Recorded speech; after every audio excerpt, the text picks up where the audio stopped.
এই শিরক সম্পর্কে বান্দা যেন শিরক না করে আল্লাহ রাব্বুল আলামিন সতর্ক করলেন। কি করলেন? সতর্ক করলেন। কোথায়? দেখেন সূরা নিসা আয়াত নাম্বার 36।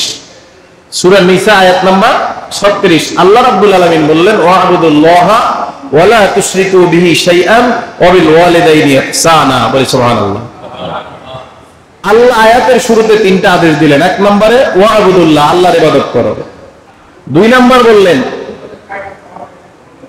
ওয়া লা তুশরিকু বিহি শাইআন, আল্লাহর সাথে অন্য কারো শিরক করো না। তিন নাম্বার আদেশ দিলেন ওয়া বিল ওয়ালিদাইনি ইহসানা, কি করো? পিতামাতার সাথে সদাচরণ করো। কার আদেশ?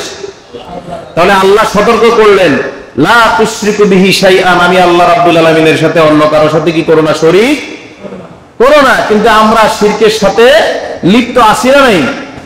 আছি না নাই? একটু খেয়াল করেন, মুসনাদে আহমদের 22,075 নাম্বার হাদিস। মুসনাদে আহমদ হাদিস নাম্বার 22,075। আল্লাহ রাসূল সাল্লাল্লাহু আলাইহি ওয়াসাল্লাম হযরত মুআয রাদিয়াল্লাহু তাআলা আনহুকে লক্ষ্য করে বলেছিলেন, কি বলছেন দেখেন, লা তুশরিকু বিল্লাহি শাইআন, আল্লাহর সাথে কোনো বস্তুর, কোনো ব্যক্তির, কোনো কিছুর শরীক করিও না। এরপরে বলছেন কি, ওয়া ইউ কুতিলতা, যদিও তোমাকে হত্যা করা হয়, ওয়া হুরিকাত, অথবা তোমাকে আগুনে পুড়িয়ে মারা হয়, এরপরেও আল্লাহর সাথে কি করো না? শরীক করিও না। মুসনাদে আহমদ হাদিস নাম্বার 22,075। এখানে দুইটা কথা উল্লেখ করে দিয়েছেন। আমার জীবন চলে যাবে, আমাকে কেউ হত্যা করতে আসছে, ঈমান ছেড়ে দেব, এই কাজ করার কোনো সুযোগ? ঈমান নিয়ে প্রয়োজনে মরা লাগবে, প্রয়োজনে মৃত্যুবরণ করতে হবে, কিন্তু তারপরেও ঈমান ছাড়ার কোনো সুযোগ?